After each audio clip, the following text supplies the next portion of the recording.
وہ کتنا بھی ہضم کر لے جائے. اگر آپ انڈیا کی اکنامی کو دیکھیں گے تو صرف 2% لوگوں کے پاس 90% کی جو ہے وہ ویلتھ ان کے پاس ہے، اور باقی سب ان لوگ کے پاس ہے.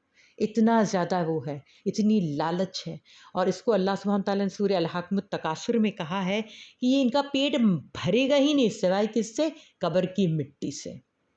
لیکن جس کے دل میں اللہ نے نفس ایسا دے دیا نا کہ 4 کپڑے مل کے ارے بہت ہے کیا کروں گی میں، تو اس آدمی کو دیکھیے وہ کتنا ٹینشن فری رہتا ہے. اس کے پاس تھوڑا سا بھی آ گیا وہ خوش ہے، زیور نہ بھی ہو لاکھوں کروڑوں کے کوئی مسئلہ نہیں. اس نے جو پہنا اگر آرٹیفیشل بھی پہنا تو وہ بندی اس میں خوش ہے، اسے لگتا ہے کہ میں نے کچھ بہت اچھا پہنا ہے. کسی کو دیکھ کے کوئی کمپٹیشن نہیں ہوتا ہے، کسی کو دیکھ کے احساس کمتری نہیں ہوتی ہے، کسی کو دیکھ کے یہ نہیں لگتا کہ اب میں بھی جاؤں گی، اب میں نے بھی یہی بنانا ہے.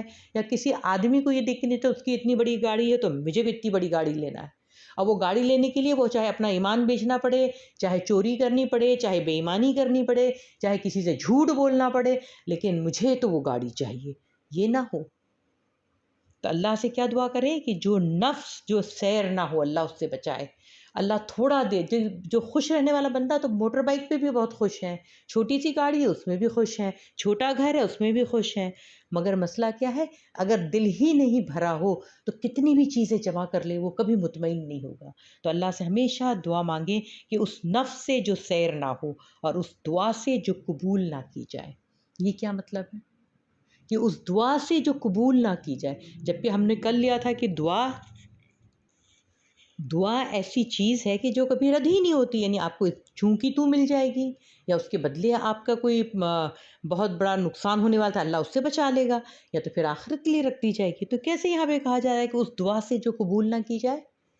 اس لیے کہا جا رہا ہے کیونکہ اگر وہ کمائی حرام کی ہے، بے ایمانی کی ہے، دھوکے بازی سے کمایا ہوا مال ہے، یا کسی سے لوٹ کا ہے، یا کسی سے جبرن لیا گیا ہے، تو جسے اللہ حرام کیٹیگری کہتا ہے، یہ سب سے کمایا ہوا مال ہے، تو پھر آپ عمرہ کر لیں، آپ حج کر لیں، آپ نے پورے 7 طواف کر لیں، مقام ابراہیم پر پہنچ جائے، دروازہ پکڑ لیں، کھٹکھٹا لیں. پر کیا وہ دعا قبول ہوگی؟ بے شک نہیں ہوگی، کیونکہ اللہ تو اپنی کنڈیشن رکھا ہے نا. آج وہاں پر آپ دیکھیں لاکھوں کا مجمع ہوتا ہے، ہر رمضان میں لوگوں کی ہوڑ لگی ہوتی کہ ہم کو عمرہ پہ جانا ہے، ہر آدمی عمرہ پہ جا رہا ہے. لیکن ماں باپ راضی ہیں اس کا پتہ نہیں، کہاں سے پیسہ آ رہا ہے وہ پتہ نہیں ہے، لیکن عمرہ پہ ضرور جانا ہے. یہ دکھاوے والی عبادت میں بہت زیادہ مشغولیت انسانوں کی ہے، جبکہ نفل ہے. وہ عبادت کیا ہے؟ صرف نفل ہے.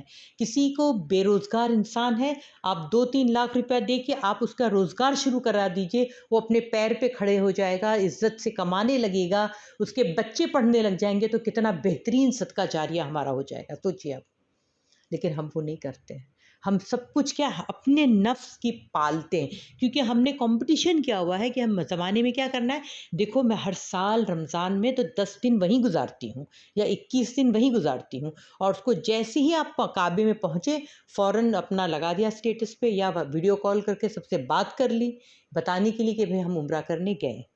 خاموشی سے بھی تو جایا جا سکتا ہے. لیکن یہ دکھاوا کیوں؟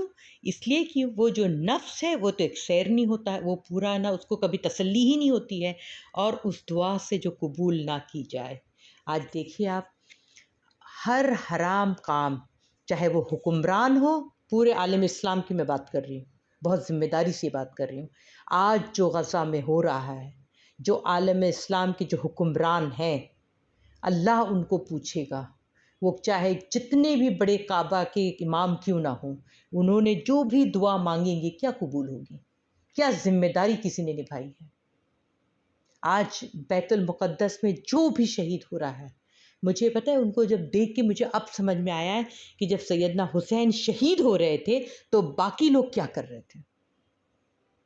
جب حسین علیہ السلام جب وہ شہید ہو رہے تھے ان کے ساتھ، تو باقی لوگ کتنے مصلحتاً چپ رہے ہوں گے.